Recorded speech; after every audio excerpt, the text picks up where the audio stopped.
Bismillahirrahmanirrahim. Assalamualaikum warahmatullahi wabarakatuh. Waalaikumsalam warahmatullahi wabarakatuh. Alhamdulillahilladzi arsala rasulahu bil huda wa dinil haqq yudhhirahu 'ala dini kullih walau karihal kafirun walau karihal munafiqun walau karihal musyrikun. Asyhadu an la ilaha illallah wahdahu la syarika lah wa asyhadu anna Muhammadan abduhu wa rasuluh. Alladzi la nabiyya wa rasulahu ba'dahu. Wallahu ta'ala dzikral karim. A'udzu billahi minasy syaithanir rajim. Bahara fasadakum bari wa mahfina kasabat dinas yudhikum ba'dalladzi amanu la'allahum yarji'un. Alhamdulillah, sekali lagi bagi Allah Subhanahu wa taala yang mana atas limpahan rahmatnya, limpahan karunia-Nya,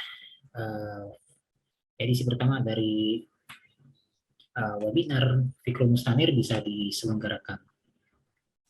Jadi ini bagian dari agenda forum Fikrul Mustanir yang berbasis di Tangerang Selatan, di mana kita mengkaji pemikiran Islam dengan pandangan Islam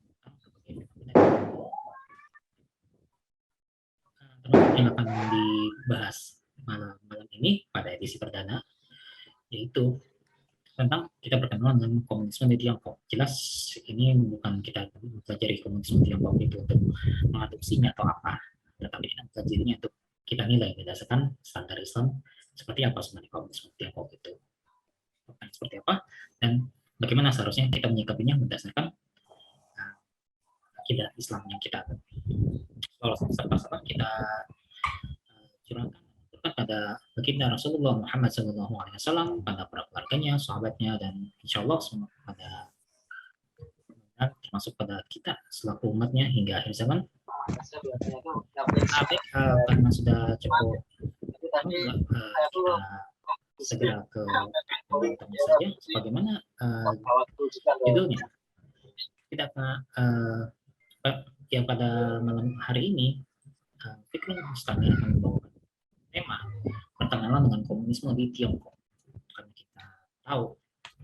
kita tahu bahwasanya Tiongkok atau Cina itu adalah bisa dikatakan sering kali dianggap sebagai representasi dari negara komunis, representasi dari komunisme. Bahkan kalau misalkan ada sentimen-sentimen komunis, anti komunis segala rupa, itu biasanya selalu dialamatkan kemana? Ke Cina. Saya kan belakangan ini utamanya sejak mungkin ya 2019 sedikit ke belakang gitu ya. Jadi bahwa ketika ada unsur interaksi dengan Cina atau apa, dia katakan pro komunis, pro apa, komunis, dekat dengan komunis, ya jenis itu lah. Tapi apakah benar-benar Tiongkok ini merupakan representasi penuh dari komunisme? Karena kalau kita lihat memang Cina atau Tiongkok itu secara industri itu luar biasa ya, kayak mungkin sedang berkejaran dengan Amerika Serikat yang merupakan kapitalisme. Kalau kita lihat juga dari faktanya, Tiongkok itu enggak secara komunismenya itu enggak, mungkin agak aneh ya kalau dilihat, karena memang kapitalisme juga ada, komunismenya juga ada. Nah, ya, seperti apa sih wajah kapitalisme di Tiongkok ini? Jadi ini yang insya Allah akan kita bahas pada malam hari ini bersama dengan pemateri kita, Kang Adin ya, Muhammad Afifuddin Al-Fakar. Kita mulai aja Kang Adin. Assalamualaikum Kang Adin. Waalaikumsalam warahmatullahi wabarakatuh. Suaranya masuk ya? Ya masuk. Gimana kabarnya? Oke. Alhamdulillah sehat. Oke. Belum kenal Omikron ya? Mudah-mudahan enggak. belum. Ya mudah-mudahan kita semua aman dari Omikron, dari varian baru Omikron yang ya, kita akan tahu berapa parahnya itu. Oke, Kang Adin barangkali akan menyampaikan materinya, dipersilakan. Mungkin mau menyampaikan lewat presentasi. Waktu kami persilakan. Yap. Sebelumnya host Zoom-nya udah ada materinya belum ya? Tadi udah saya kirim sih. Ada. Apakah mau lewat hostnya saja atau mau lewat hostnya aja? Jadi saya tampilkan ya.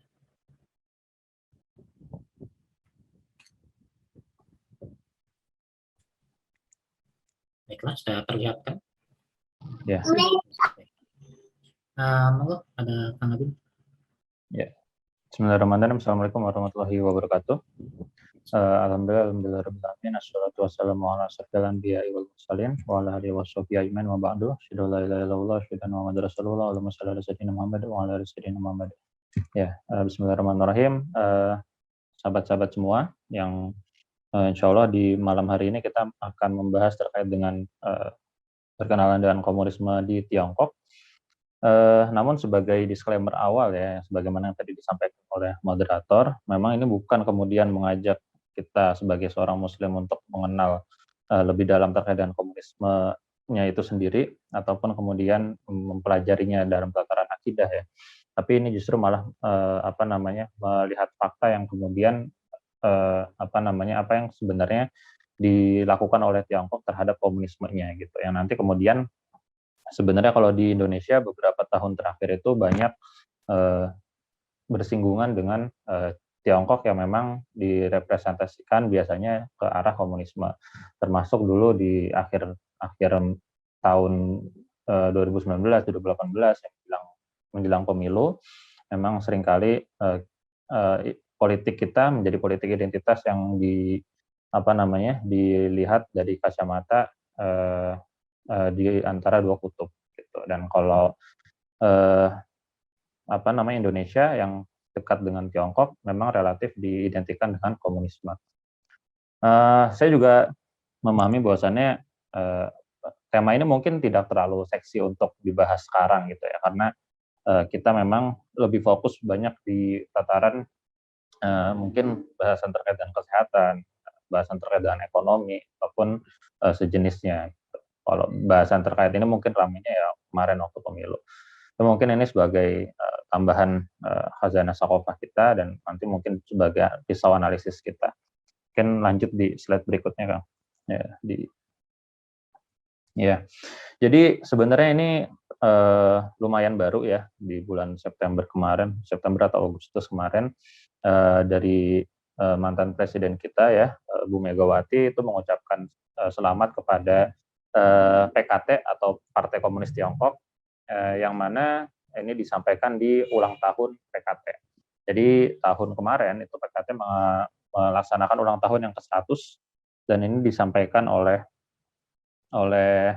Bu Megawati ya. Kami mengucapkan dirgahayu 100 tahun berdirinya Partai Komunis Tiongkok. Masyarakat dunia di berbagai negeri saat ini kita sedang menyaksikan sebuah peristiwa bersejarah, yaitu berbagai kemenangan yang telah dicapai oleh rakyat Tiongkok di bawah kepemimpinan Yang Mulia Bapak Xi Jinping, Sekretaris Jenderal Komite Sentral Partai Komunis Tiongkok, Presiden Republik Rakyat Tiongkok. Di bawah panji besar sosialisme berkepribadian ala Tiongkok, Partai Komunis Tiongkok berhasil memenangkan dukungan rakyat untuk maju bersama memakmurkan dan menyejahterakan rakyat Tiongkok di segala bidang. Jadi memang saya nggak tahu apakah kemudian ini pidatonya memang dibuatkan oleh pihak lain, atau kemudian memang dari beliau sendiri yang membuatnya, atau bagaimana. Yang pasti pidato ini nanti kalau misalnya mau dicek di YouTube juga bisa, itu disampaikan secara sadar ya. Artinya memang dari beliau sendiri juga tentu setidaknya menyetujui terkait dengan isi tersebut, dan juga memang menyebutkan bahwasannya di Tiongkok sendiri ya sedang melakukan yang namanya sosialisme berkepribadian ala Tiongkok. Sebenarnya ini adalah slogan yang muncul dan dipopulerkan di masa Deng Xiaoping ya, presiden yang populer setelah Mao Zedong. Setelah Mao Zedong nanti ada presiden lagi, nanti kemudian selanjutnya cuman sekitar 2 tahun lalu kemudian digantikan oleh Deng Xiaoping. Nah, Deng Xiaoping ini yang nanti banyak melakukan reformasi ekonomi di Tiongkok yang sebelumnya berhaluan lebih ke arah komunisme murni ya, atau kemudian komunisme yang sedikit direformasi oleh Mao Zedong, lalu kemudian diarahkan lebih ke arah kapitalisme. Nah, boleh dilanjut ke slide berikutnya. Dia artinya memang di negara kita para politisinya, setidaknya beliau ya Bu Megawati itu juga cukup mengetahui ya terkait dengan sejarah, latar belakang, dan kemudian politik yang memang sedang dilakukan oleh Tiongkok itu sendiri. Oke, nah ini apa namanya beberapa hal yang cukup jadi alasan kita juga kenapa kemudian sedikit banyak memahami fakta-fakta yang terjadi pada dunia komunisme internasional. Ketika Uni Soviet sudah runtuh dan sekarang jadi Rusia, dengan sekarang Tiongkok sudah apa namanya ada tapi masih bertahan dengan komunismenya, meskipun memang banyak haluannya yang mengarah kepada kapitalisme. Tapi dua-duanya tetap apa namanya kita lihat, karena kita sebagai pengemban dakwah juga harus paham terkait dengan fakta yang memang sebenarnya apa sih yang diajarkan atau apa yang sebenarnya diperjuangkan oleh komunisme itu sendiri. Dan yang jadi apa namanya kaitannya dengan kita yang hidup hari ini ya, apakah kemudian komunisme di Tiongkok itu punya pengaruh yang besar terhadap umat Islam di seluruh dunia. Oke, bisa dilanjut. Slide. Oke, nah ini yang disampaikan oleh Syekh Taqiyuddin An-Nabhani di kitab Konsepsi Politik ya. Adapun Cina, walaupun ia merupakan negara didaya tapi hanya di dalam wilayah regionalnya. Dan kata lain, Cina dapat disifati sebagai negara didaya regional. Karena itu, pengaruh Cina terhadap masalah-masalah internasional dalam berbagai kawasan dunia yang bermacam-macam adalah pengaruh yang lemah, kecuali di wilayah regionalnya. Sejauh ini, sampai detik ini, saya masih setuju dengan pernyataan ini, karena memang dari buku-buku yang saya baca, terutama yang update di tahun 2019 kemarin, apa namanya arah Tiongkok di bawah Presiden Xi Jinping memang sedang melakukan hal tersebut. Jadi andai kata misalnya nih kita kemudian menyampaikan bahwasannya ideologi itu bersifat menyebar ya, baik komunisme maupun kapitalisme menyebar ke berbagai penjuru dunia, lalu kemudian banyak negara-negara yang mengadopsinya, komunisme juga demikian, maka Tiongkok sedikit punya model yang berbeda. Dia meskipun mengakui bahwasannya dia berhaluan komunisme, tapi dia komunismenya juga tidak mengadopsi komunisme internasional sebagaimana Uni Soviet zaman dulu. Kalau kemudian kita melabeli Tiongkok sebagai kapitalisme di Tiongkok juga tidak bermodelkan kapitalisme seperti di Amerika Serikat. Nah, mungkin hal yang cukup tepat dalam hal ini adalah terkait dengan Tiongkok menjadi negara didaya tapi di dalam wilayah regional. Ya, jadi negara didaya yang tidak mencakup seluruh dunia ya, setidaknya sampai detik ini. Boleh dilanjut, Kang? Nah, ini beberapa nama-nama yang mungkin apa namanya cukup familiar di ketika kita kemudian banyak mempelajari dan membaca terkait dengan literatur komunisme ya. Karl Marx pasti sudah pernah dengar, Lenin, Stalin, Khrushchev, itu beberapa tokoh-tokoh yang memang presiden Uni Soviet ya, yang sangat berpengaruh. Lenin dengan Leninismenya yang mengadopsi Marxisme dari Karl Marx, tapi sedikit diubah juga. Stalin dengan tangan besinya yang terkenal ya, dan Khrushchev yang mengubah haluan komunisme Uni Soviet yang tadinya lebih tertutup, tiba-tiba diubah secara drastis menjadi terbuka. Yang memang banyak memicu kontroversial. Terus kemudian ada Mao Zedong, ini presiden pertama ya, Republik Rakyat Tiongkok, lalu kemudian Deng Xiaoping yang tadi yang saya sampaikan di awal melakukan reformasi ekonomi Tiongkok yang tadinya berhaluan komunisme ala Mao Zedong, kemudian berubah dibuka di masa Deng Xiaoping. Boleh dilanjut, Kang? Ya, ini sedikit intro ya terkait dengan komunisme itu sendiri. Karena ketika kita mempelajari bagaimana kemudian komunisme di Tiongkok itu hari ini bisa besar, gitu ya, itu menjadi satu pertanyaan unik karena memang ini negara yang cukup besar ya, yang berada di Asia dan masanya juga banyak, kekuatannya tentu juga cukup banyak. Namun kemudian kenapa komunisme itu sendiri bisa populer di tengah-tengah masyarakat Tiongkok? Nah, ketika kita melihat komunismenya itu sendiri, ya pada awalnya memang komunisme di masanya Karl Marx, ketika Karl Marx mencetuskan komunismenya itu sendiri, memang tidak terlalu populer, ya karena pemikiran-pemikiran yang disampaikan oleh Karl Marx saat itu faktanya belum terlalu diindra oleh masyarakat sekitar, hanya beredar di kalangan intelektual dan hanya menjadi perbincangan-perbincangan di kalangan cendekiawan, ya seperti sosialisme utopis dan lain sebagainya, sosialisme ilmiah gitu ya. Namun belum dikejawantahkan di kalangan masyarakat. Nah, di kalangan masyarakat itu baru dikejawantahkan nanti ketika Lenin yang tadi saya sampaikan presiden pertama Uni Soviet itu membawanya di ranah partai politik yang kemudian baru bisa diterapkan di ranah negara melalui Uni Sovietnya. Jadi terkait dengan komunisme itu sendiri, memang kalau kemudian ada pertanyaan apakah komunisme itu anti Tuhan atau tidak, maka pada dasar awalnya secara akidah memang komunisme itu bersifat anti Tuhan, berdasarkan dialektika yang dicetuskan oleh Karl Marx itu sendiri. Gitu. Kalau di sini ada dialektika Hegel ya, yang Hegel itu salah satu filosof yang kemudian menginspirasi Karl Marx untuk menciptakan teori terkait dengan dialektika materialisme. Nah, dua hal yang disebutkan di bawah ini ya, dialektika materialisme dan materialisme historis, itu dua poin yang cukup penting ketika kita mempelajari atau membaca literatur terkait dengan komunisme. Karena dua hal ini yang bisa kita bisa memahami apa sih yang sebenarnya diperjuangkan oleh komunisme. Jadi kalau berdasarkan pemikiran dilanjutkan di slide selanjutnya. Nah, materialisme dialektis itu adalah fenomena ketika sesuatu itu bergerak dari yang rendah mutunya ke bentuk yang lebih tinggi mutunya. Intinya seperti itu. Jadi sesuatu itu berubah dan akan senantiasa berubah.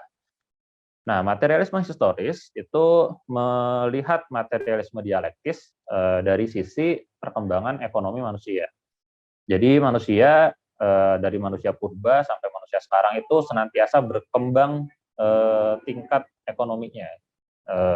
Misalnya dari zaman feodal lalu kemudian muncul kalangan kapitalis. Nah, menurut Karl Marx, ketika kalangan kapitalis yang disebut sebagai yang memang senantiasa dipandang sebagai penindas ini, dan kemudian ada kalangan buruh yang senantiasa ditindas, itu sudah mencapai puncaknya ya ketika kalangan kelas kapitalis ini sudah sudah hancur dan istilahnya sudah mengalami siklus peradaban yang sebagaimana yang sebelumnya diramalkan, itu akan muncul kelas baru ya, kelas baru yakni yang disebut dengan masyarakat komunis atau masyarakat yang tanpa kelas gitu. Nah, ini sebenarnya pemikiran Karl Marx terkait dengan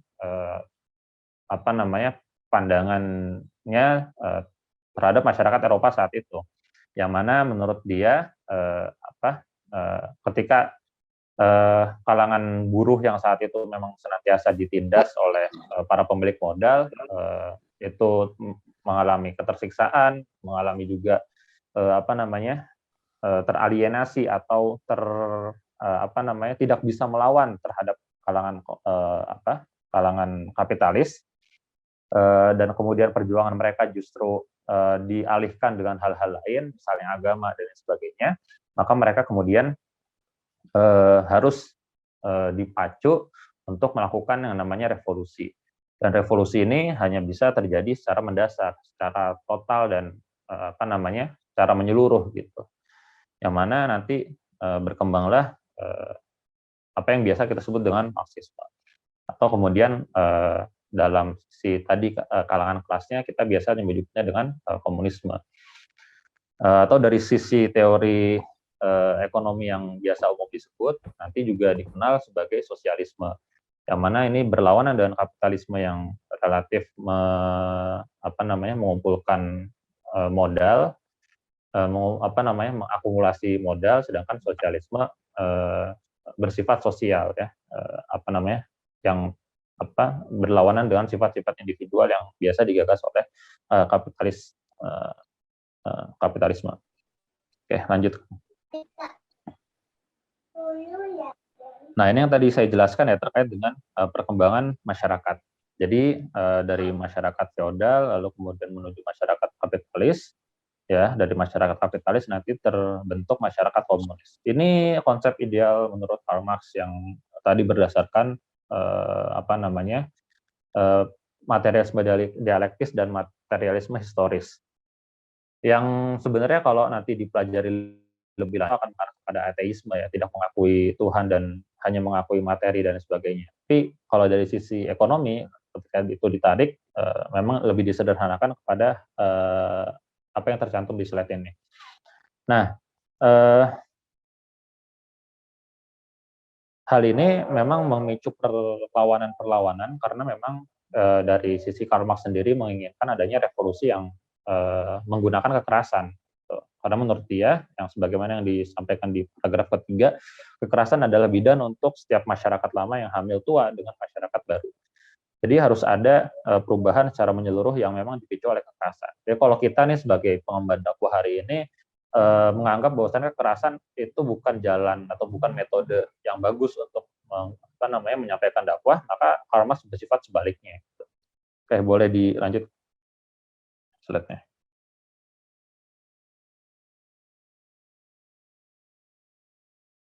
Iya. Nah, ini ketika konsep-konsep dari Karl Marx itu dikejawantahkan atau diaplikasikan oleh Lenin dalam partai politik, maka terpiculah yang namanya revolusi Bolshevik. Atau revolusi Bolshevik ini yang melahirkan negara Uni Soviet. Ketika Kaisar Rusia melakukan korupsi besar-besaran, terus juga masyarakat sudah muak terhadap pemerintahan dan lain sebagainya, maka terpiculah revolusi ini. Yang ketika itu bagi masyarakat Uni Soviet, opini umum yang berkembang adalah ideologi komunisme yang memang saat itu sudah banyak dibawa oleh partai komunis atau di sini disebut dengan Bolshevik, ya. Nah, perbedaannya dengan Tiongkok adalah di Rusia atau di Uni Soviet saat itu faktanya adalah masyarakat kebanyakan adalah buruh, gitu. Industri saat itu sedang tahap baru berkembang, berkembang pertengahan lah. Sedangkan masyarakat di Tiongkok itu punya fakta yang berbeda. Masyarakat di Tiongkok adalah masyarakat yang hidup dalam pertanian-pertanian. Gitu. Banyak masyarakatnya sebagai petani dan sejenisnya. Sehingga ketika masyarakat Tiongkok yang saat itu memang berdekatan dengan Uni Soviet itu terinspirasi dengan ide-ide komunisme ala Karl Marx, maka ide tersebut tidak bisa diadopsi 100% dengan masyarakat Tiongkok. Dan kemudian Mao Zedong yang tadi saya sampaikan sebagai presiden pertama dari Republik Rakyat Tiongkok itu memberikan berbagai macam teori-teori dia yang diubah dari komunisme aslinya itu yang disesuaikan dengan realitas masyarakat Tiongkok saat itu.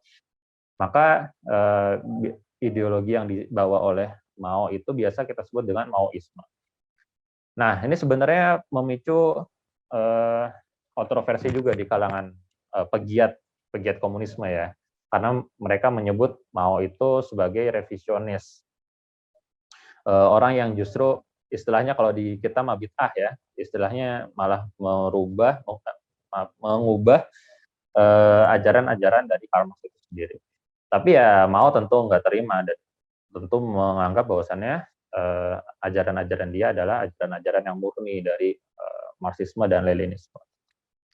Nah, menurutnya, ya, beberapa hal-hal penting yang digagas oleh Mao Zedong nanti bisa dibaca di slide selanjutnya. Boleh di next, Kang.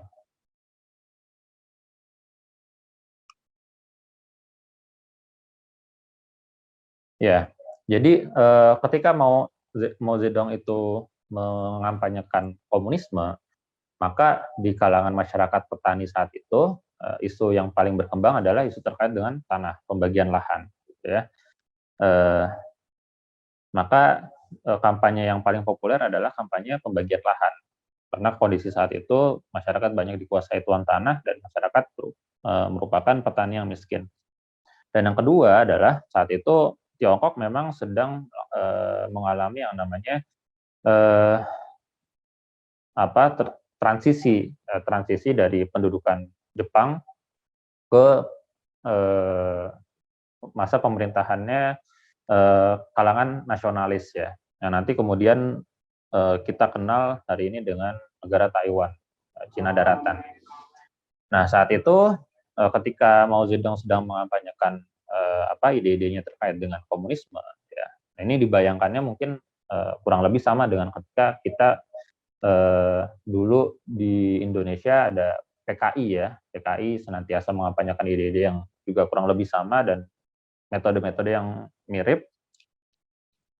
Nah, ini menjadikan Mao Zedong itu menjadi presiden pertama dari Uni Soviet itu sendiri, yang melalui janji-janji tersebut, perang-perang gerilya ya, dan juga nanti menaikkan Mao menjadi pemimpin dari Partai Komunis Tiongkok. Nah, saat itu posisi nasionalis itu memang tidak terlalu pro rakyat ya. Mereka korupsi dan lain sebagainya, korupsi besar, dan rakyat yang banyak petani tentu lebih bersimpati dengan ide-ide komunisme. Kurang lebih sama dengan komunisme di Indonesia ya, yang saat itu walaupun mayoritas Muslim, tapi mereka tidak terlalu mempedulikan, bahkan tidak menganggap komunisme itu sebagai sesuatu yang anti Tuhan.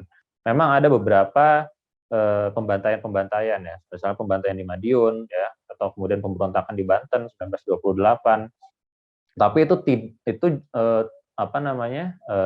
tertutupi dengan citra komunisme yang memang relatif pro dengan rakyat.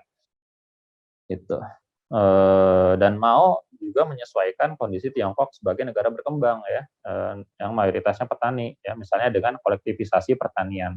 Jadi pertanian itu dari beberapa lahan nanti diatur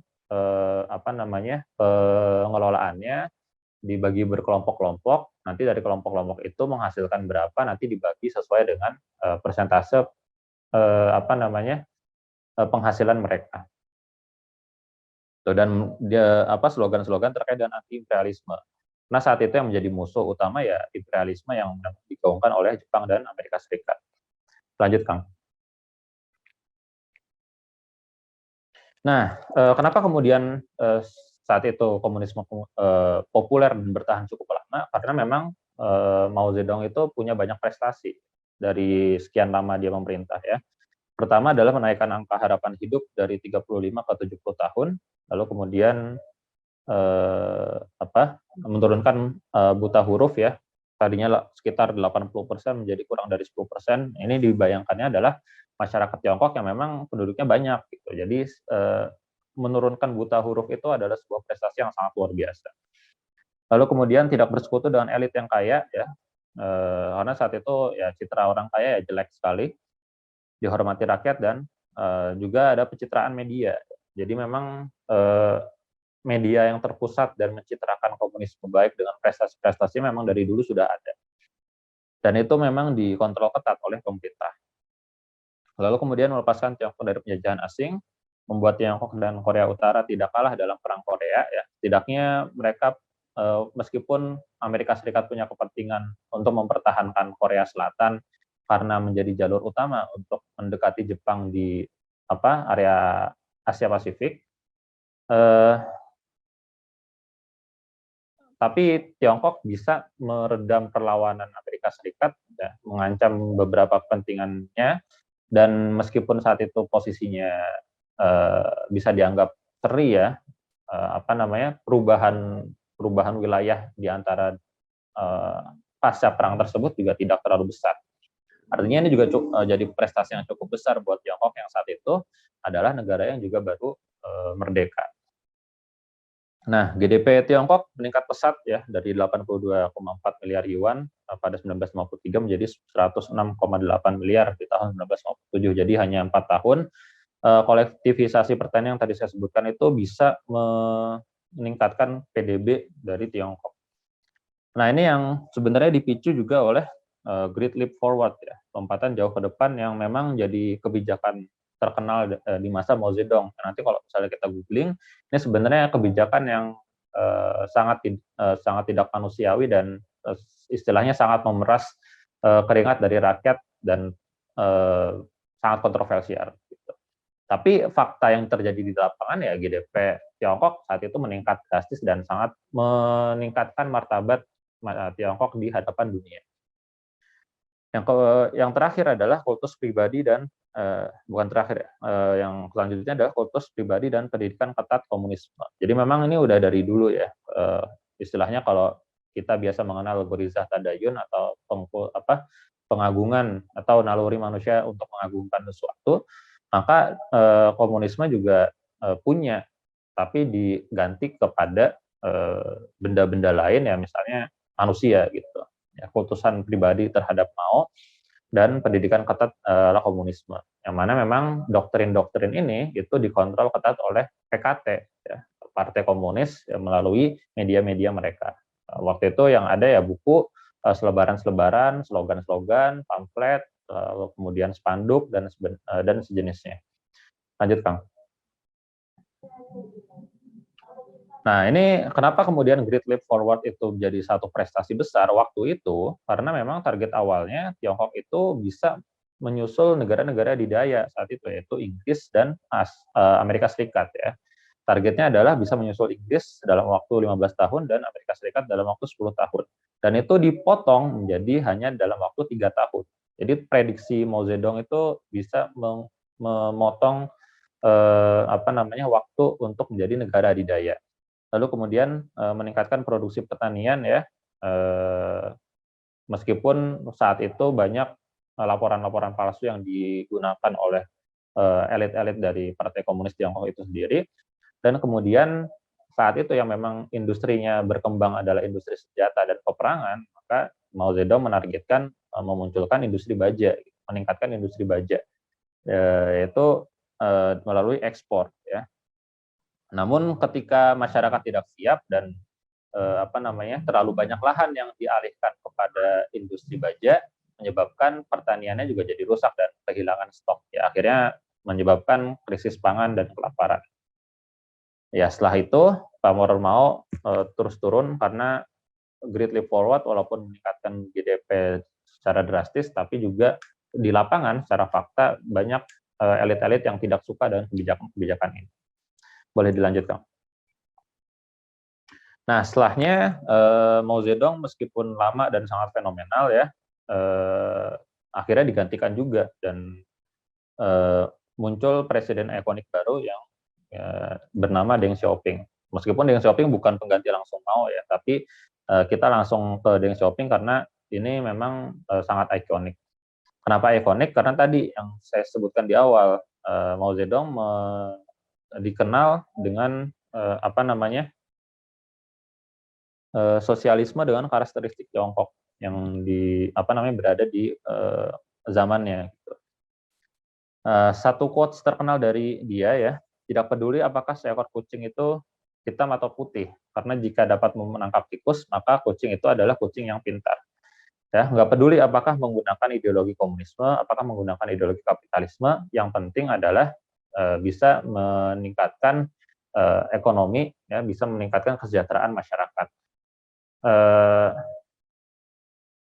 Pemahaman atas hal ini justru menimbulkan pertanyaan lanjutan. Ya. Apakah kemudian Tiongkok itu meninggalkan idealisme komunismenya, atau kemudian benar-benar tidak sejalan dengan sosialisme yang selama ini mereka gaung-gaungkan dan sebagainya. Secara dasar yang sebagaimana yang tadi disebut sosialisme dengan karakteristik Tiongkok, mereka tetap mengakui sosialismenya karena mereka juga secara partai tetap menggunakan partai komunis gitu sebagai pengontrol segala macam kebijakan-kebijakan ekonomi. Sehingga secara secara dasar ya mereka menganggapnya ini hanya sebagai sosialisme yang punya kebudayaan khas mereka gitu. Tidak menganggapnya sebagai kapitalisme yang penuh dengan momok Amerika Serikat ataupun penuh dengan momok imperialisme ala-ala Barat. Gitu. Sehingga mereka merasa fine-fine saja dengan sosialisme. Nah, masa Deng Xiaoping ini yang membuka ekonomi kepada dunia luar. Meskipun saat itu juga banyak, pada akhirnya ya nanti di masa-masa setelahnya itu banyak dikritik karena terlalu cepat gitu pertumbuhan ekonominya. Nanti malah justru menyebabkan Tiongkok itu benar-benar mengarah kepada kapitalisme. Dan itu tentu tidak disetujui oleh PKT itu sendiri dan tidak disetujui oleh Politbiro yang menjadi kalangan elit di ring satunya Partai Komunis. Nah, hal tersebut sebenarnya nanti banyak direm di masa-masa presiden setelahnya ya, baik itu di masa Deng Xiaoping sama Hu Jintao setelah Deng Xiaoping. Nah, yang memang nanti lebih banyak mengharmonikan kebijakan-kebijakan keterbukaan ekonomi ini gitu dengan mengalihkannya kepada inovasi-inovasi teknologi maupun juga dengan peningkatan penyeimbangan kesenjangan masyarakat di desa maupun di kota. Boleh di next dulu, Pak. Nah, hal ini juga menjadi pertanyaan besar gitu. Jika memang di masa Mao Zedong itu sudah banyak terjadi pelemahan ekonomi, ya masyarakat mengalami stagnansi ekonomi bahkan mundur dan mengalami ketertinggalan dan juga banyak tragedi-tragedi yang tidak mengenakan gitu yang tadi saya sampaikan terkait dengan kelaparan, kemiskinan akibat terlalu dipaksakan kemajuan itu. Kenapa kemudian setelah itu komunisme masih tetap bertahan? Bahkan di tahun 1989 ketika Uni Soviet itu sudah menemui ajalnya ya, sudah berada di akhir-akhir sudah berada di akhir hidupnya, komunisme di Tiongkok tetap langgeng dan mereka tetap mempertahankan komunismenya itu sendiri dan tidak melepas citra dari PKT, Partai Komunis Tiongkok. Ada beberapa alasan, karena memang pertama PKT secara umum berhasil meningkatkan taraf hidup masyarakat gitu. Masyarakat ya merasa fine-fine aja kalau misalnya masyarakat masih bisa bagus, kesejahteraan dan lain sebagainya masih bisa terjamin, ya kenapa harus kemudian mengganti sistem yang itu akan memicu ketidakstabilan politik. Yang selanjutnya adalah tak banyak pengaruh dari Uni Soviet, karena memang Tiongkok melepaskan diri dari partai komunis di seluruh dunia ya.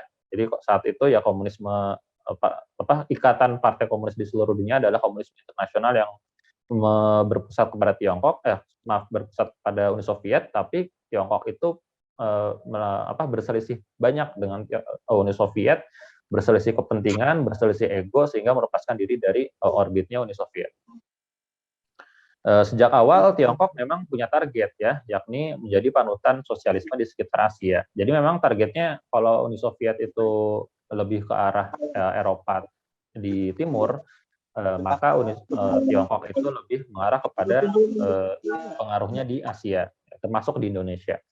Termasuk juga kontroversi terkait dengan pembantaian G30 SPKI, itu juga di studi akhir itu mengungkapkan dokumen-dokumen terkait dengan korespondensi antara Aidit dengan Mao Zedong juga gitu. Oke. Lalu kemudian yang ketiga tradisi Konfusianisme. Jadi budaya khas Tiongkok yang memang mengedepankan keharmonian dan tidak frontal.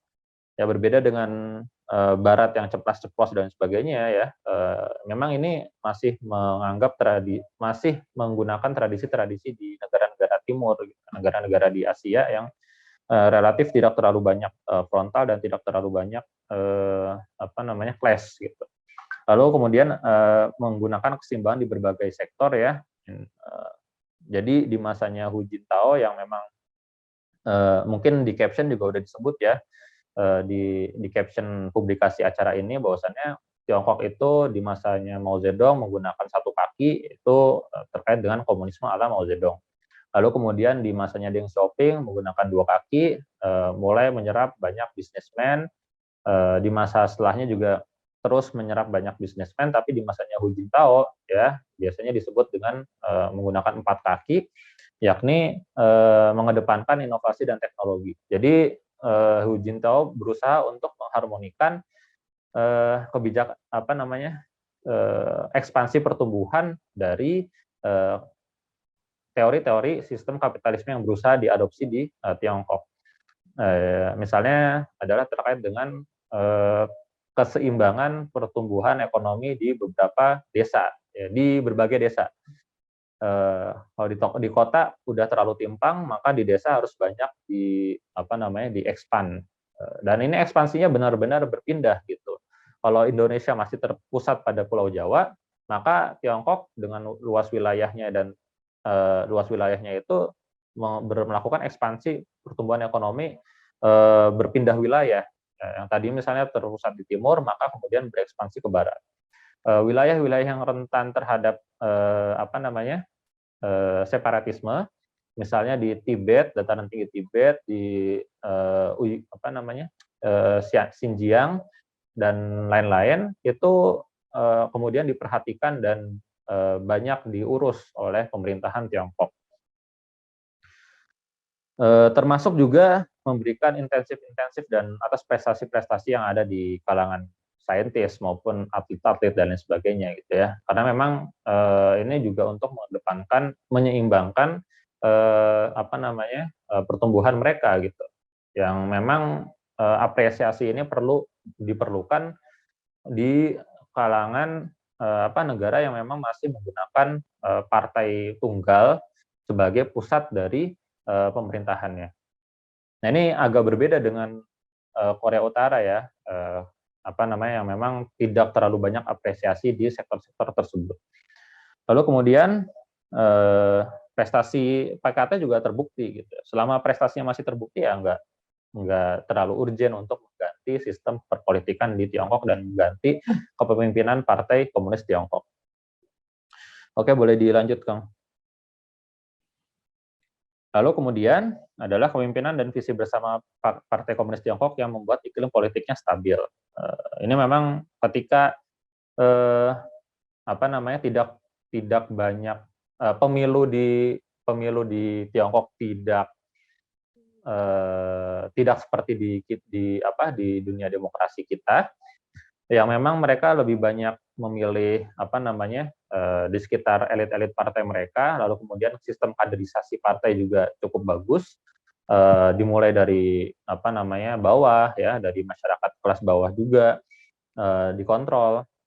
Di desa-desa itu ada elit-elit partainya, lalu kemudian naik-naik ke atas terus, yang mana nanti di puncaknya ada yang namanya politburo ya, yang mengontrol kebijakan-kebijakan Tiongkok secara bersama-sama.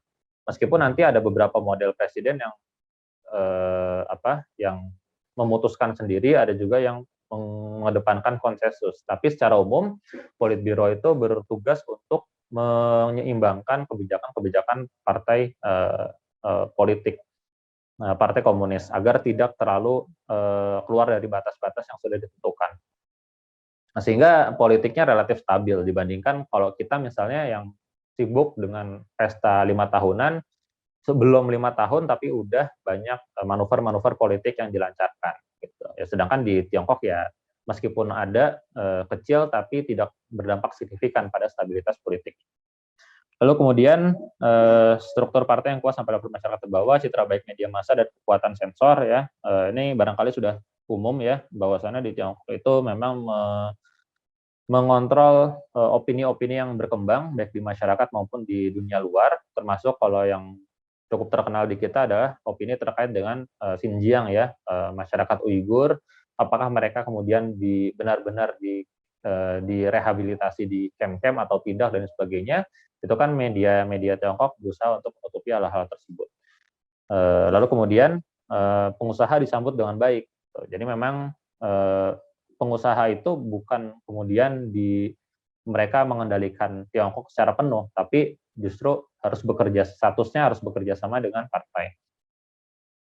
Dan mereka juga diizinkan untuk bergabung dengan partai. Kalau menyeleweng ya hukuman internalnya, hukum internal yaitu pemecatan sampai hukuman negara juga diberlakukan, dan hukumannya juga tegas, hukumannya berat. Bahkan kalau yang terkenal kan katanya di Tiongkok koruptor dihukum mati.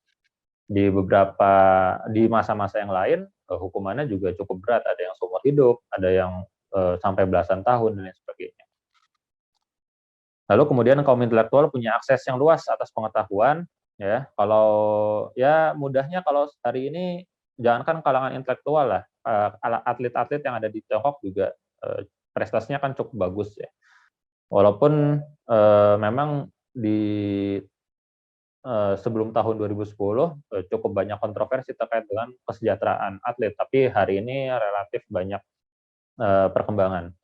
Lalu kemudian PKT identik dengan anti-imperialisme, ya. Lalu kemudian fleksibel terhadap tuntutan-tuntutan dari pendemo. Demo di Tiongkok ya tetap ada yang protes dan lain sebagainya, tapi mereka tetap berusaha untuk mewujudkan keinginan-keinginan rakyat berdasarkan kontrol-kontrol dari partai itu sendiri.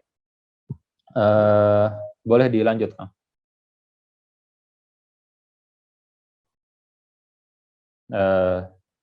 Ada terkait dengan demo-demo ya, kapan kemudian pemerintah keras dengan oposisi? Yang pertama adalah ketika oposisi itu punya kemampuan untuk melakukan gerakan terkoordinasi yang besar ya, mencakup wilayah yang luas ya. Lalu kemudian terkait dengan zona-zona perbatasan ya. Makanya kenapa kemudian di Tiongkok itu sangat keras terhadap Tibet dan Xinjiang, karena itu zona-zona perbatasan yang rawan terhadap separatisme.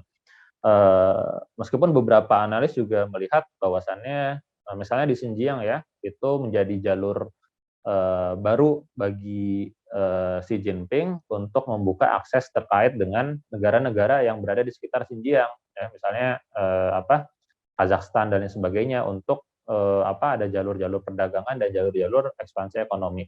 Tapi meskipun demikian, teori awalnya adalah pemerintah Tiongkok memang tidak menginginkan adanya separatisme di tubuh negara. Boleh dilanjutkan. Nah, ini struktur dari Partai Komunis Tiongkok yang ada sekarang. Ini dilansir dari media The Economist ya, yang cukup terkenal juga untuk analisis-analisis terkait dengan perkembangan ekonomi dunia ya. Jadi memang di kalangan paling bawah itu sangat dikontrol gitu. Dari branch-nya ya, dari akar rumputnya itu juga sudah ada pendekatan, dan memang doktrin-doktrin kepada masyarakat ya, penjagaan citra dan lain sebagainya itu sangat kuat, yang terus kemudian naik sampai di sekretaris jenderal ya, di kalangan atasnya ada Xi Jinping, lalu di bawahnya ada kalangan-kalangan politburo yang memang tadi disebutkan sangat mengontrol terkait dengan kestabilan partai. Jadi politburo itu memastikan garis-garis partai dari 3 aspek terlaksana dengan baik ya, yakni ada Dewan Negara, pemerintah yang dipimpin oleh Perdana Menteri. Kalau sekarang udah jadi presiden aja, presiden aja apa masih Perdana Menteri ya? Itu perannya diimplementasikan kebijakan partai ke seluruh negeri. Lalu kemudian melaksanakan rencana-rencana ekonomi yang memang itu rencananya jangka panjang, bukan jangka pendek. Ya, kalau kita kan biasanya ya 5 tahun sekali ganti pemimpinan ya, ganti kebijakan juga, meskipun sebelumnya udah ada renstra terkait dengan visi Indonesia ke depan 2000 berapa dan lain sebagainya, tapi secara pendekatan pelaksanaan kebijakan kan jadi berbeda juga gitu. Tapi di Tiongkok tidak demikian.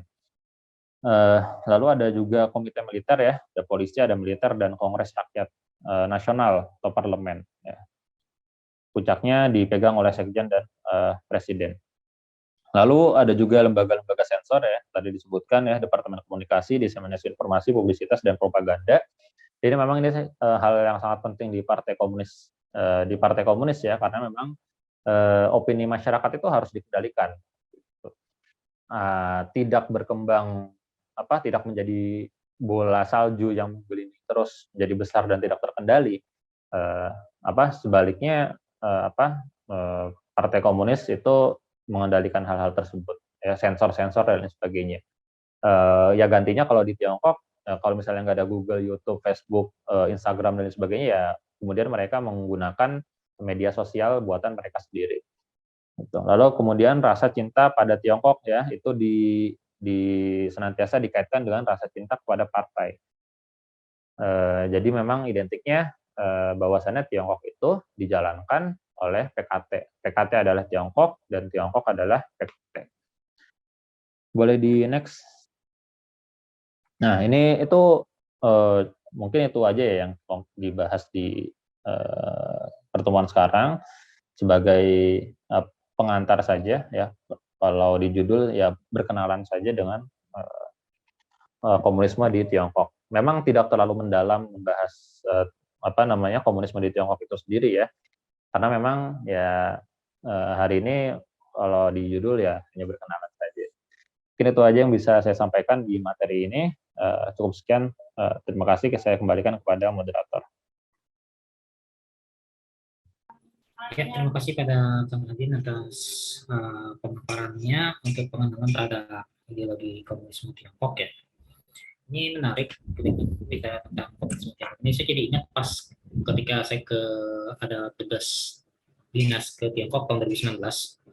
Waktu itu saya ke dua kota, ke Xiamen dengan Baotou. Dan di Xiamen itu kan sebenarnya itu salah satu kawasan elit, ya, kawasan elit Tiongkok. Itu di pulau yang kira-kira kalau di sekitar nyebrang, nah itu nyampainya ke pulau Taiwan atau Cina, yang sampai sekarang mungkin masih berantem dengan Cina daratan untuk mengklaim siapa sebenarnya pemilik dari Cina, gitu ya. Nah di di Xiamen itu kalau saya lihat kalau secara kemewahan ya Jakarta kalah jauh lah, dan itu bukan ibu kota. Xiamen itu bukan ibu kota, tapi secara kemewahan Jakarta jauh. Ya caranya gampang, lihat aja mobil-mobilnya yang lewat di jalan raya itu mobil-mobil Eropa mewah, Audi, Porsche, Ferrari, itu udah biasa ngeliat di Xiamen itu. Dan itu luar biasanya seperti itu kalau di itu. Jadi memang ekonominya juga sangat luar biasa. Bahkan harga tanah di Xiamen aja luar biasa. Kalau di BSD Serpong itu paling nggak harga tanah itu mungkin ada ya sekitar 10 juta per meter persegi. Tapi kalau di sana, di mana namanya di Xiamen itu harga tanah bisa sampai 140 juta rupiah per meter persegi. Makanya di sana banyak yang punya mobil, tapi tinggal di apartemen kecil. Dan mungkin karena waktu ke Xiamen juga saya datang ke ke pusat risetnya Tsinghua University. Jadi nggak bisa kelihatan bahwasanya teknologi kita kalah jauh. Ini bukan memperhatikan apa, tapi faktanya bahwasanya dari perkembangan yang telah dicapai oleh Tsinghua University, dibandingkan dengan seluruh lembaga riset yang ada di Indonesia, itu Indonesia kalah jauh. Dan itu baru dibandingkan Tsinghua, dibandingkan dengan universitas lain seperti Shanghai, Beijing, Harbin, dan lain sebagainya. Termasuk juga di Baotou, di mana ada selain di Mongolia Dalam, di mana selain itu merupakan pusat industri juga, industri logam tanah jarang. Di sana juga ada namanya fasilitas pembuatan bahan bakar reaktor nuklir generasi 4 yang kalau secara dimensi, maksudnya luas bangunan itu nggak terlalu besar. Kalau konteks fungsi Serpong itu masih sangat luas dibandingkan situ. Tetapi mereka mampu mencapai bahan bakar untuk reaktor generasi 4 dengan menggunakan banyak aspek-aspek yang telah dirobotisasi. Jadi mereka nggak terlalu banyak menggunakan sumber daya manusia, banyak yang pakai sistem robot jauh lebih cepat daripada industri yang ada di Indonesia.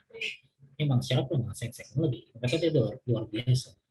Ekonomi juga kuat, dan mungkin itu yang membuat, dan gimana ya, mungkin barangkali itu yang membuat mereka stabil. Meskipun kalau saya lihat dari penduduk sekitar Xiamen dan Boto itu meskipun nggak terlalu banyak, kelihatannya kayak udaranya tegang banget gitu.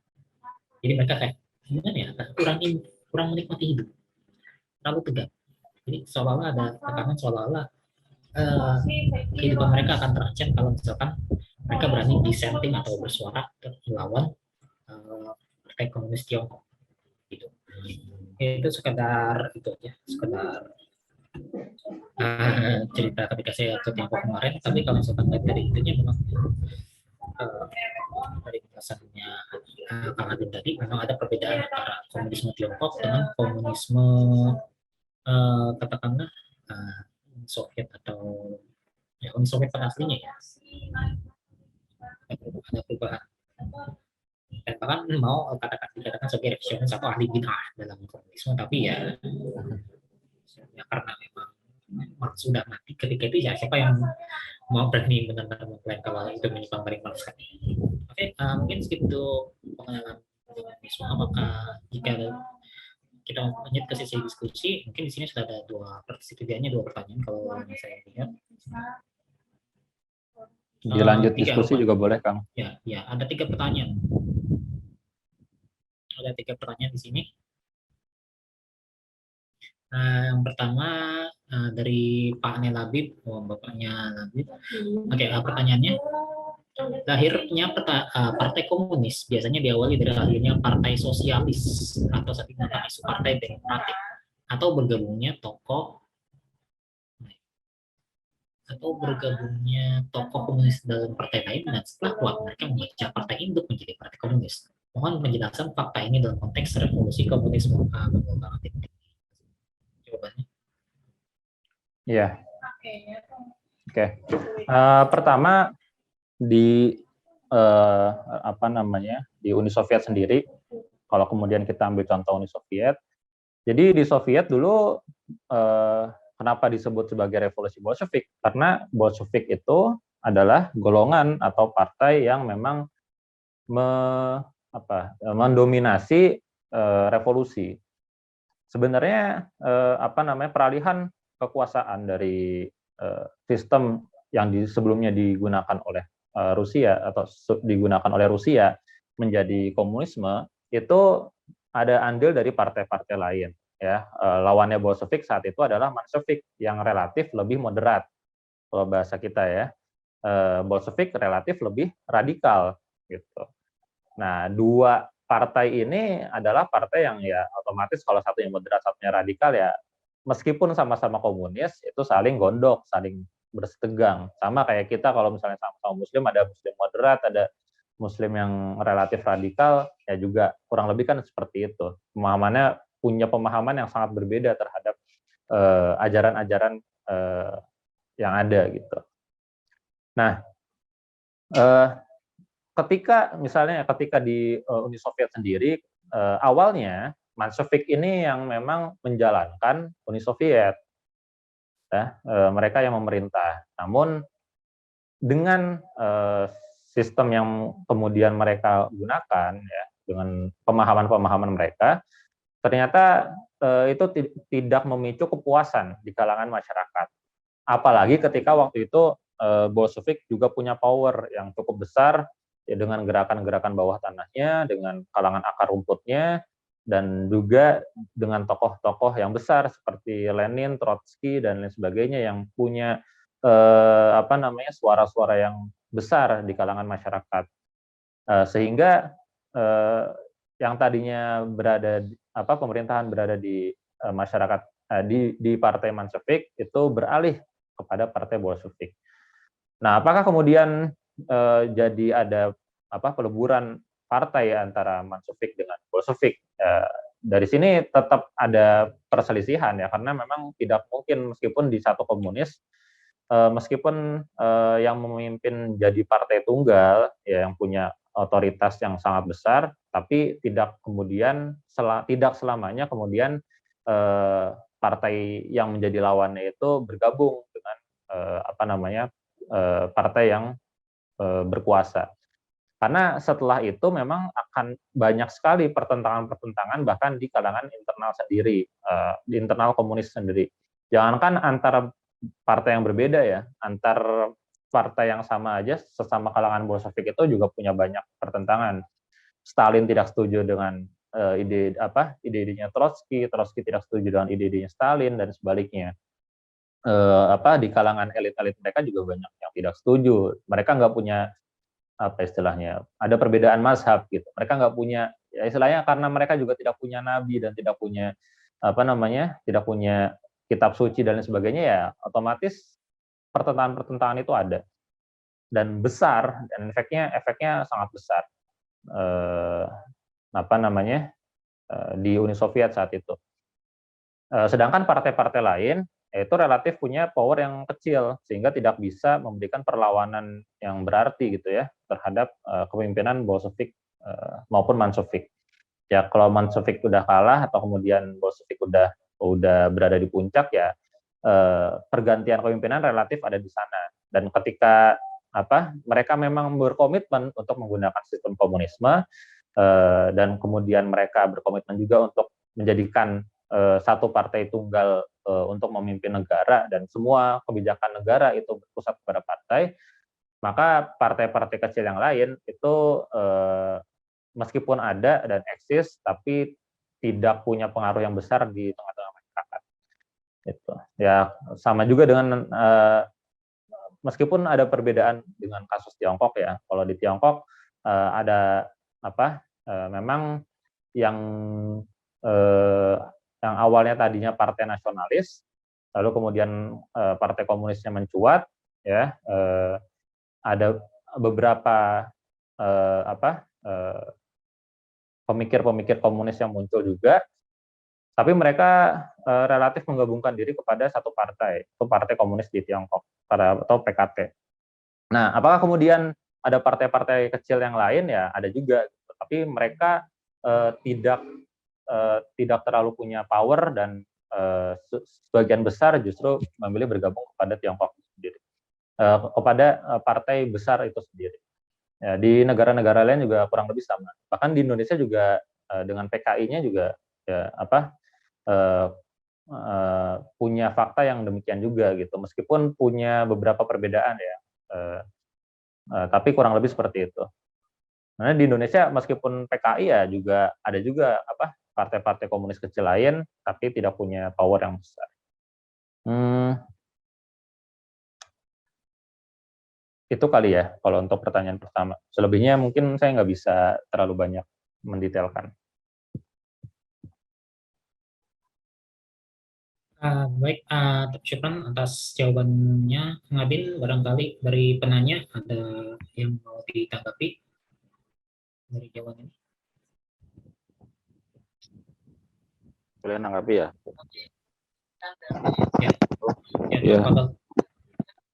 Jadi ini yang mungkin perlu kita waspadai ya, bahwa munculnya komunisme dalam bentuk partai komunis itu bisa jadi tidak langsung atau bahkan di dalam sejarah itu muncul tidak langsung dalam bentuk partai komunis, tapi adalah partai lain yang isunya itu adalah partai sosialis, partai demokratis, bahkan partai Islam. Munculnya di Indonesia itu kan waktu itu ada Syarikat Islam, kemudian ada Syarikat Islam kiri, Syarikat Islam kanan ya. Setelah mereka Syarikat Islam kiri itu yang komunis itu kuat, mereka memecahkan diri menjadi partai komunis. Jadi awal dari munculnya partai komunis. Nah ini yang perlu diwaspadai, bahwa lahirnya partai komunis itu tidak selalu langsung dalam bentuk partai komunis. Karena itu harus dilihat bahwa misalnya kasus Budiman Sujatmiko ya, Partai Demokratik itu kan itu juga demokratik, tapi tidak disebut partai komunis. Tapi ini harus menjadi catatan bahwa bisa jadi ketika itu sudah besar akan menjadi nama sebuah partai komunis.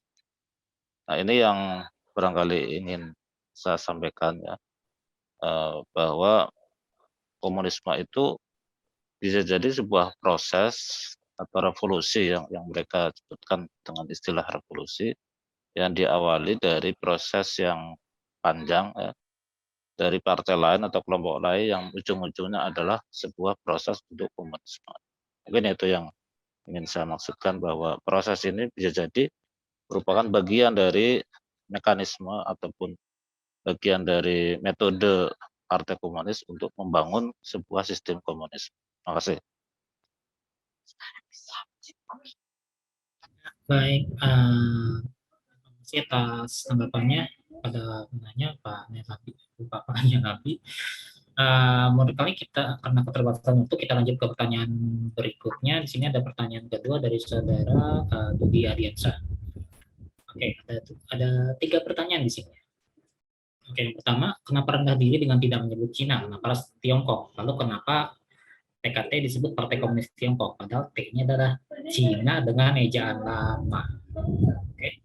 Nomor 2, kira-kira apakah alasannya kenapa banyak partai politik kita yang studi bandingnya ke Cina? Alasan ideologi yang ingin diserap, ataukah ada alasan lain? Yang ketiga, bagaimana kabarnya dengan Komintern hari ini? Apakah masih ada? Mungkin maksudnya Kuomintang ya, yang Partai Nasionalis. Benar kok, Komintern benar. Saya tahunya Kuomintang soalnya. Oke, monggo. Oke. Ya, nanti kalau ada yang kelewat mohon diingatkan ya. Jadi pertama, kenapa rendah diri dan sejenisnya? Sebenarnya saya simple aja ya, karena ini umum digunakan di media dan sejenisnya. Jadi tidak terlalu mau memperibet penggunaan dengan istilah yang lebih tidak familiar gitu. Itu aja, alasannya itu aja. Di kita sendiri memang relatif lebih dikenal dengan sebutan itu. Di media-media memang lebih banyak yang menggunakan istilah itu. Nah, meskipun banyak juga yang menggunakan Cina dan sejenisnya, tapi di masa Presiden SBY ya ke atas itu sudah banyak diganti ke arah Tiongkok. Itu doang sih. Terus kemudian yang kedua apa tuh? Atau saya jawab yang Komintern aja deh ya. Yang Komintern sebenarnya sekarang bukan jadi Komintern ya, tapi berubah jadi di Eropa itu ada persatuan partai-partai sosialis ya. Saya lupa nama persatuannya, nama aliansinya saya lupa. Termasuk di situ ada partainya Tony Blair ya, mantan Perdana Menteri Inggris. Dan sampai hari ini persekutuan atau aliansi partai-partai sosialis tersebut masih eksis, meskipun memang tidak terlalu banyak berpengaruh dan tidak terlalu banyak terlihat di dunia ya, karena memang hanya ada beberapa kepala negara dari partai tersebut yang menjadi kepala negara di suatu negara. Jadi berubahnya ke arah sono, bukan jadi Komintern yang seperti dulu Uni Soviet melakukan orbitnya gitu. Apalagi ya tadi ya? Tentang kenapa banyak yang studi banding ke Tiongkok, apakah karena masalah ideologi atau sesuatu yang lain? Ya, pertama kalau dari sisi pragmatisme ekonomi ya, karena memang Tiongkok dilihat sebagai satu negara yang ramah terhadap investasi kepada kita atau kemudian kepada negara-negara lain yang cukup berkembang. Yang kedua ya juga punya ikatan emosional sebagai sesama ras Asia ya. Yang ketiga juga punya ikatan masa lalu ideologi, meskipun ini tidak dominan. Yang memang yang terlihat saat ini memang lebih banyak dikaitkan ke sana gitu. Misalnya Indonesia banyak bekerja sama dengan Tiongkok dan lain sebagainya, studi banding dan lain sebagainya. Tapi di masa sebelum-sebelumnya tidak terlalu signifikan gitu. Bahkan lebih dekat kepada Amerika dan sejenisnya, yang memang saat itu manuver Tiongkok sendiri juga tidak terlalu sebesar sekarang. Kalau sekarang itu di masanya Xi Jinping ada satu slogan, mimpi Cina. Mimpi Cina itu adalah memang setelah Hu Jintao berhasil mengintegrasikan teknologi dan lain sebagainya, maka memang ini udah jadi saatnya buat Cina untuk melakukan ekspansi ekonomi secara besar-besaran. Sebenarnya bukan hanya di negara-negara Asia, tapi juga di negara-negara lain, Amerika Latin ada Brazil, lalu kemudian di Afrika juga ada banyak negara-negara yang bekerja sama dengan Tiongkok. Gitu. Jadi mereka memang banyak membuka keran-keran itu dan mereka memang menawarkan hal itu. Nah, ketika Amerika tidak berhasil memberikan pengaruhnya di sini, tidak terlalu berpengaruh, atau kemudian Jepang juga tidak bisa memberikan penawaran yang lebih menguntungkan bagi pemerintah kita, maka tentu pemerintah kita lebih beralih kepada Tiongkok. Ya contoh kasus ya terkait dengan kereta api cepat kita ya, yang tadinya kan dengan Jepang, lalu kemudian beralih kepada Tiongkok ya karena masalah fleksibilitas dan keuntungan saja gitu. Atau kemudian jenis-jenis bantuan lain yang bantuan keuangan, dana, utang dan lain sebagainya juga karena Tiongkok punya punya akses yang lebih besar dan secara pertumbuhan ekonomi juga jadi acuan bagi kita. Yang dulunya juga negara berkembang lalu kemudian bisa tiba-tiba bisa berproses untuk menjadi negara maju seperti sekarang. Secara renstra ekonomi, kalau kita melihat laporan Kementerian Perindustrian, itu sebenarnya juga mencoba untuk mengarah ke sana, tapi secara praktek dan kemudian terkait dengan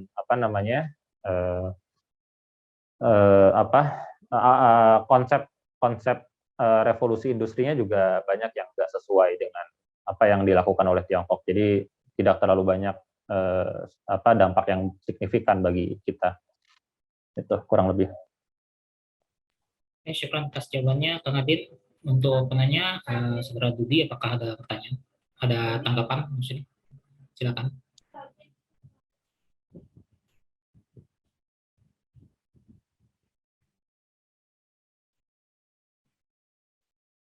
Oke, sudah sepertinya dari Saudara Budi.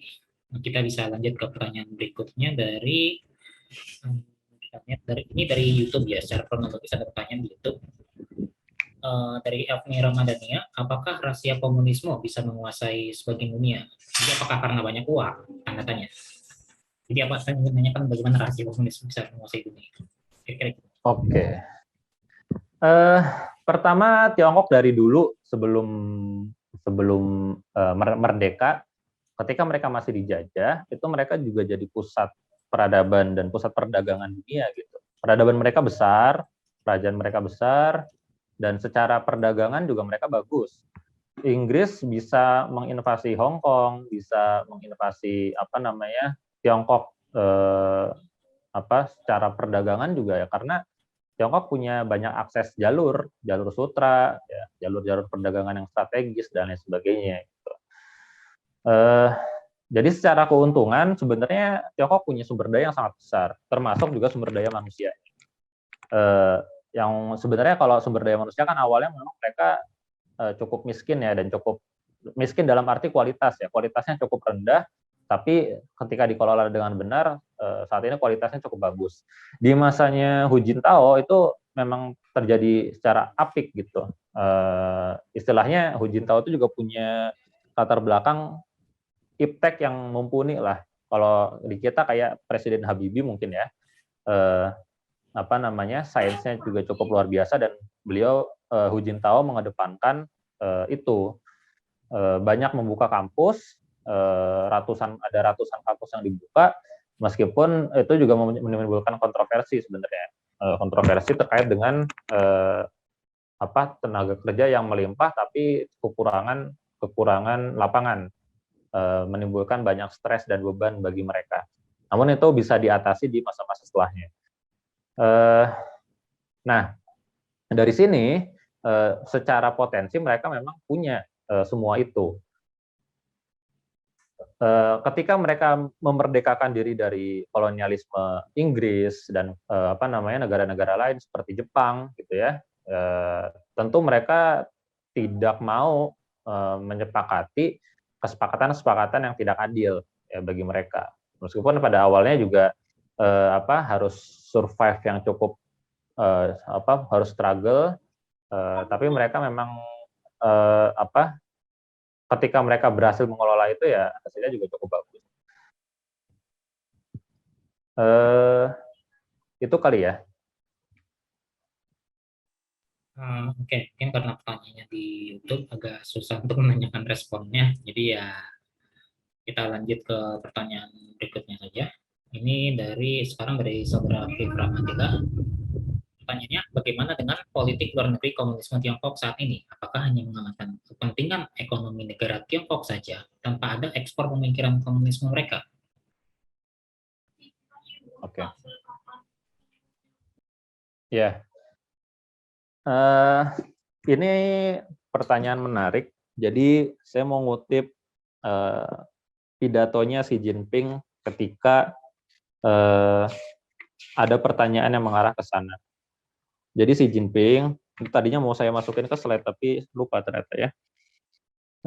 Jadi Xi Jinping itu menyampaikan di tahun 2009 ya di Meksiko, dia menyampaikan begini. Ada beberapa orang asing yang kenyang dan bosan yang mengarahkan tudingannya kepada kita, Cina ya. Saya tegaskan bahwa pertama, Cina tidak mengekspor revolusi. Kedua, Cina tidak mengekspor kelaparan dan kemiskinan. Yang ketiga, Cina tidak merepotkan kalian semua. Apalagi yang harus dikatakan. Jadi ini tanggapan Xi Jinping terhadap pertanyaan-pertanyaan sejenis itu. Gitu. Jadi memang mereka kalau kemudian kita lihat visi globalnya dari Xi Jinping itu sendiri dan PKT-nya yang saat ini ada dengan mimpi Cina-nya, mereka memang lebih mengedepankan kepada keuntungan ekonomi gitu. Mereka tidak mau tidak seperti model Uni Soviet yang kemudian mengorbitkan negara-negara lain dengan komunisme mereka, atau kemudian tidak juga menjadi seambisius Mao Zedong yang juga mengorbitkan negara-negara Asia kepada Tiongkok. Tapi mereka lebih ke arah kerjasama ekonomi aja gitu. Adapun terkait dengan pemikiran dan lain sebagainya, ada ikatan ideologis ya dan lain sebagainya, memang tetap harus diwaspadai. Tapi sejauh ini yang memang bisa dilihat secara secara aktual dari pernyataan-pernyataan yang disampaikan juga oleh petinggi-petinggi dari Tiongkok itu sendiri maupun dari berbagai literatur relatif tidak mengarah kepada konteks penyebaran ideologi mereka gitu. Karena mereka juga tidak ada gitu penyebaran revolusi di sini, tidak ada penyebaran ide-ide komunisme di sini gitu. Kalau kemudian Indonesia saat ini dekat dengan mereka ya sejarah masa lalu Indonesia juga cukup kuat, dan kalau kemudian secara kekeluargaan ya, secara hubungan biologis misalnya dulu Soekarno dekat dengan ide-ide komunisme karena memang dari sudut pandang Soekarno, Bapak Presiden Soekarno itu komunisme saat itu memang banyak bisa menyelamatkan posisi Indonesia dari kecaman Amerika dan sebagainya gitu. Meskipun di sisi lain Bapak Presiden Soekarno juga bekerja sama dengan Amerika di dalam beberapa proyek. Tapi dari secara umum pandangan-pandangan marhainismenya Soekarno dan nanti kemudian turun ke bawah itu juga lebih mengarah kepada hal tersebut. Gitu. Kalau kemudian apakah mereka juga ateis atau kemudian tidak mengikuti ajarannya Karl Marx yang mengingkari keberadaan Tuhan dan lain sebagainya, sejauh ini pernyataan-pernyataan mereka setidaknya tidak mengarah ke sana atau belum mengarah ke sana. Ada juga yang memang tidak ada beberapa pernyataan yang misalnya tidak mengimani hari akhir dan lain sebagainya gitu ya. Tapi secara eksplisit memang tidak ada itu secara langsung ya yang menyampaikan hal tersebut. Tapi secara eksplisit secara tidak langsung mungkin bisa dianalisis ke arah sana. Barangkali seperti itu.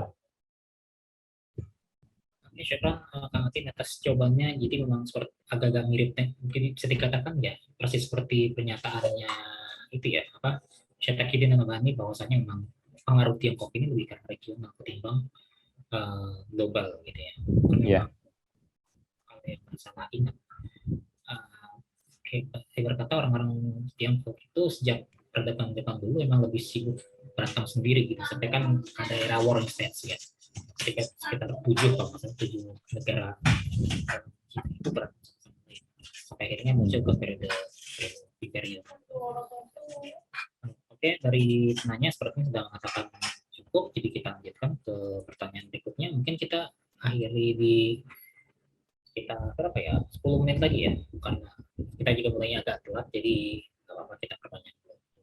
Sesi tanya jawab berikutnya dari saudara Wahyu Anugrah, izin bertanya. Pertama, bagaimana dengan politik obor yang dilakukan Cina?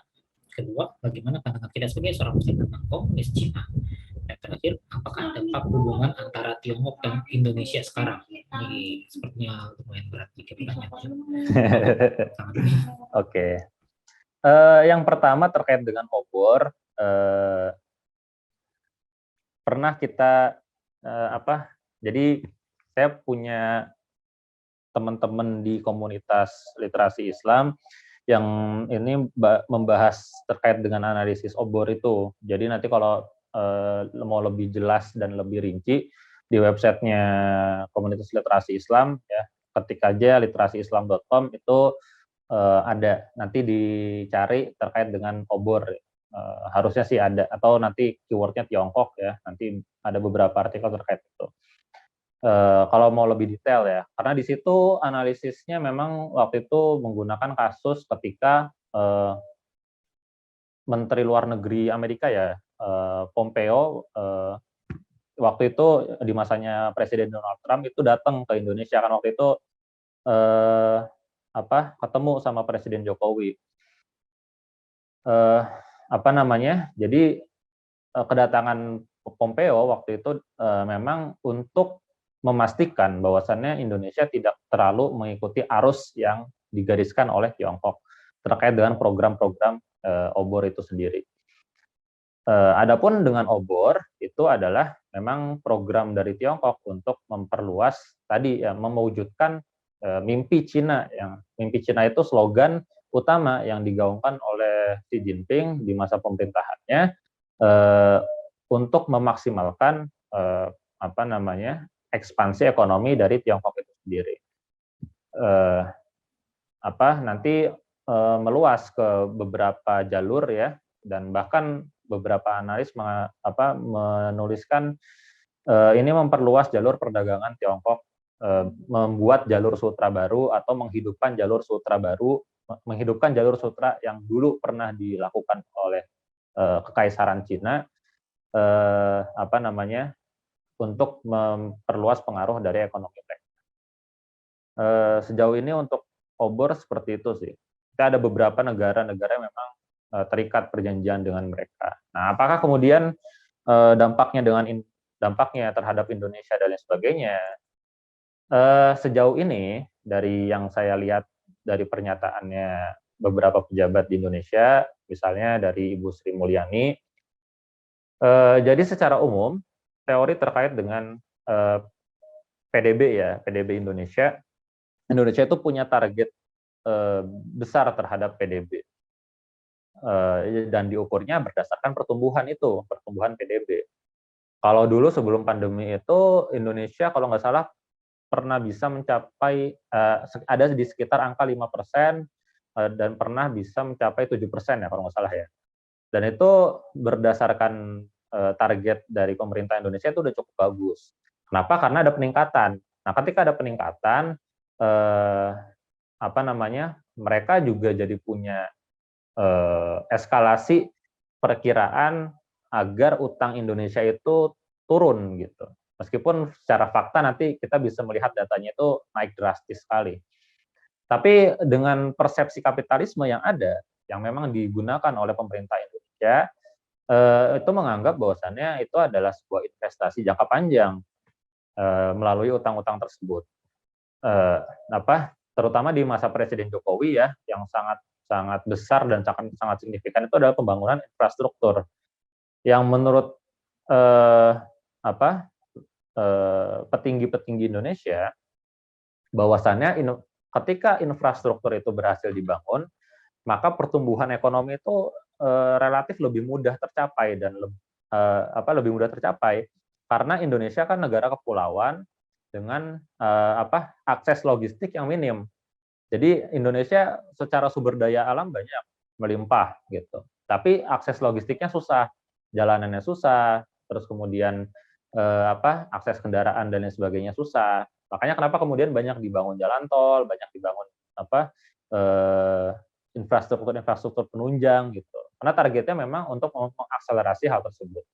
Meskipun secara itu konsep dasarnya ya, meskipun secara penerapan memang kita bisa kritisi banyak hal, entah itu dari sisi korupsinya, dari sisi ketidaksesuaian targetnya, atau kemudian dari sisi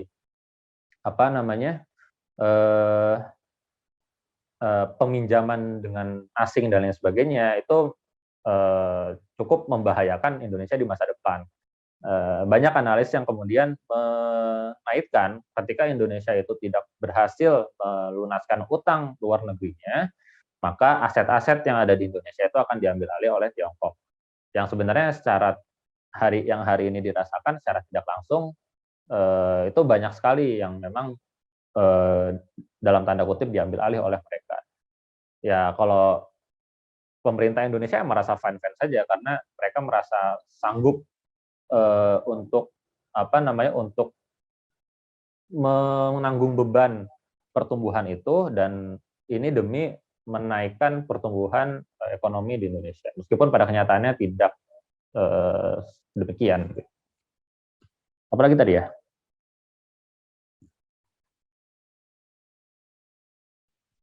Yang kedua itu tentang itu pandangan kita sebagai Muslim terhadap komunis Cina, dan yang ketiga dampak hubungan antara Tiongkok dan Indonesia saat itu. Oke. Ya, kalau misalnya dirangkum juga boleh. Ya, sikap kita sebagai seorang Muslim terhadap komunisme di Tiongkok ya, bahkan sebenarnya komunisme secara umum ya, secara umum ide komunisme batil dan tidak sesuai dengan akidah kita. Otomatis mempelajarinya ya nggak masalah, asalkan kita memang mengkritisi ide-ide tersebut dan justru menggunakannya itu menjadi pisau untuk menyadarkan masyarakat yang terlena dengan ide-ide komunisme. Jadi kalau di kita di kalangan mahasiswa itu sebenarnya cukup populer ide-ide sosialis ya, terutama mengatasnamakan solidaritas, ya, kebersamaan dan lain sebagainya gitu. Yang memang mereka cukup militan terhadap hal ini. Mungkin kita yang agak di atas tidak terlalu banyak mengindra hal-hal ini, tapi ketika kita terjun di kalangan mahasiswa, fakta-fakta ini memang banyak, dan mereka karena mereka masih cukup banyak waktu dan belum terlalu banyak mengenal dunia kerja dan lain sebagainya, idealisme mereka terhadap hal-hal tersebut cukup besar. Bahkan yang udah mengenal dunia kerja pun malah jadi semakin militan juga banyak. Meskipun tadi ya, kalau kita bilang komunisme di Tiongkok tidak terlalu mengedepankan aspek ideologisnya untuk disebarkan, tapi tetap saja secara dasar akarnya komunisme tetap sama. Itu mengakar pada pemikiran-pemikiran Karl Marx kalau mau ideal. Ya kalau nggak mau ideal atau mau bid'ah ya itu di luar dari pemikiran-pemikiran yang sudah ada. Gitu. Ada lagi ya? Cukup kayaknya. Ya, mungkin karena terbatas waktu kita ke satu pertanyaan lagi saja. Mungkin untuk pertanyaan-pertanyaan yang belum sempat tercover, ini dari Niken, saya nggak tahu nama aslinya atau gimana. Adakah indikasi meniru Tiongkok berdirinya BPIP dan BRIN yang dinahkodai satu orang yang sama? Mungkin kalau BRIN ini ya ketua dewan pengarahnya, kalau BPIP ya tahulah siapa. Ya, apakah indikasi ikuti Tiongkok atau gimana? Oke.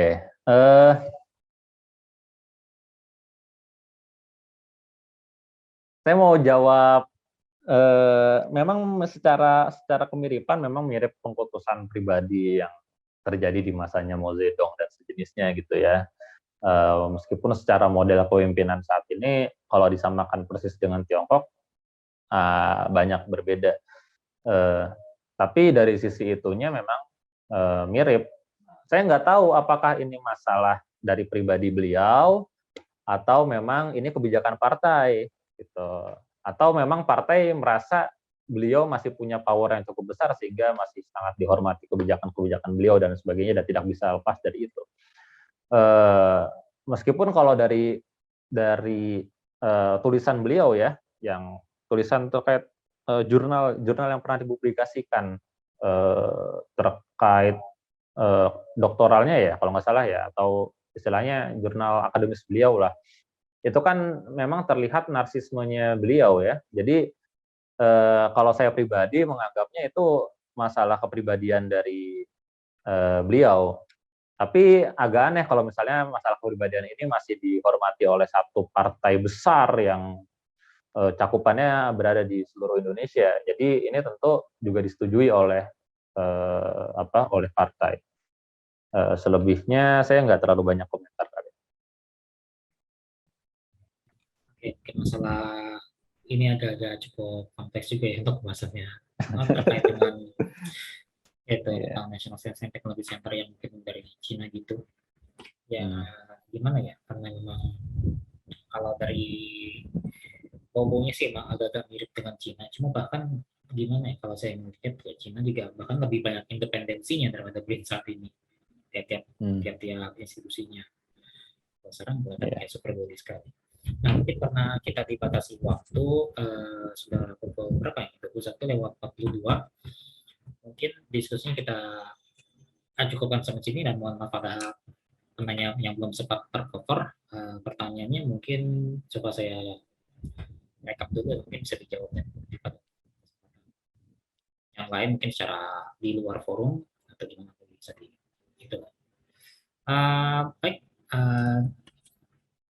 ya demikian untuk kira-kira materi dan diskusi dari agenda Fikrul Mustamir pada malam hari ini tentang mengenal bagaimana komunisme Tiongkok. Insya Allah kita akan bertemu lagi di kesempatan berikutnya. Tapi sebelum kita tutup, mungkin ada kalimat pernyataan penutup dari pembicara tentang materi hari ini dan diskusi hari ini. Mohon bersilakan. Ya, meskipun tadi di awal saya mengutip pernyataan Syed Taqiyuddin An-Nabhani bahwasannya Tiongkok bukan merupakan negara adidaya dunia ya, hanya sekedar negara adidaya regional. Yang kemudian kalau kita kaitkan dengan pernyataan Syekh Abdul Qadim Zalum terkait urgensi mempelajari negara-negara adidaya, berita-berita mereka untuk analisis politik sebagai pengemban sebagai umat Islam yang mengemban dakwah Islam, mungkin Tiongkok tidak terlalu banyak disorot seperti Amerika Serikat yang mengemban kapitalisme, atau kemudian dulu Uni Soviet yang mengemban komunisme secara ideologinya. Memang pengaruh Tiongkok lebih kecil dibandingkan mereka.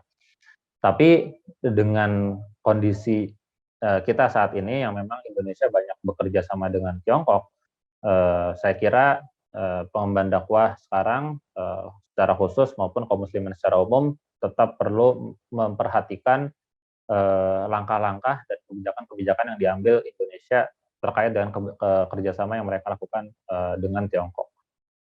Karena dari situ kita bisa memahami fakta dengan jelas dan bisa menganalisis kebijakan-kebijakan mereka, apa yang akan terjadi di masa depan, dan juga bagaimana nasibnya dengan umat.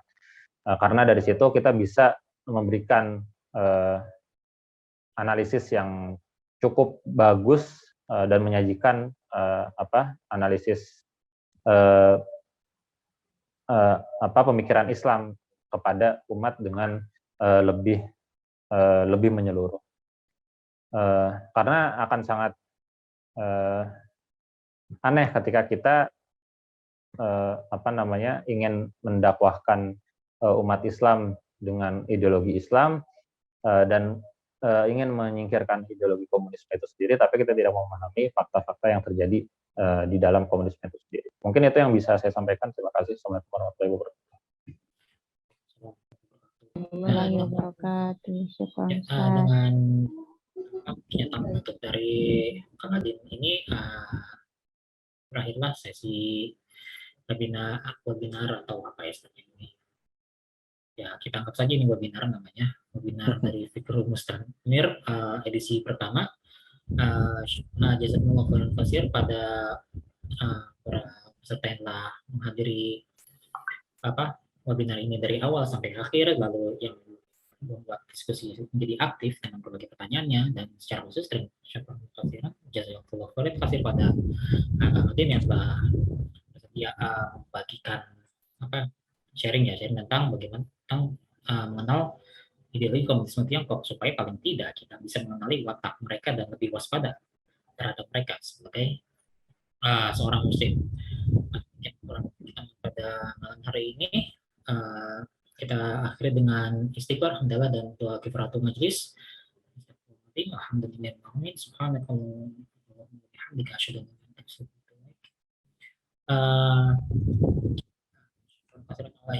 Assalamualaikum warahmatullahi wabarakatuh. Waalaikumsalam warahmatullahi wabarakatuh.